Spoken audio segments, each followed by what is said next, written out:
আগের ম্যাচে জিততে না পারার রাগ এই ম্যাচে মিটালো মুস্তাফিজুর রহমান। লখনৌ সুপার জায়ান্টের সাথে দুর্দান্ত বোলিংয়ের ম্যাজিক দেখালো মুস্তাফিজুর রহমান।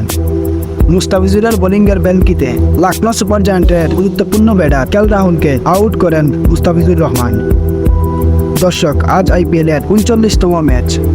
এই ম্যাচে লখনৌ সুপার জায়ান্ট বনাম চেন্নাই সুপার কিংয়ের খেলা ছিল। এই ম্যাচে প্রথমে ব্যাটিংয়ে নামে Chennai super king. Chennai super king 20 over খেলে 210 রান করে উইকেটের পতন ছিল 4টি। দর্শক, 211 রানের টার্গেট নিয়ে মাঠে প্রবেশ করে Lucknow super giant. Chennai super কিংয়ের দলীয় চতুর্থ ওভার করতে আসেন মুস্তাফিজুর রহমান।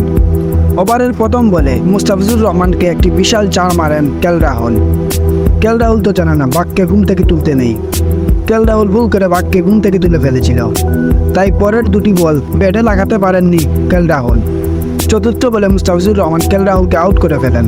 মুস্তাফিজুর রহমান এই ওভারে 5টি ডট বল দেন। মুস্তাফিজুর রহমানের অবিশ্বাস্য বোলিং দেখে চেন্নাইয়ের দর্শক খুশিতে আত্মহারা।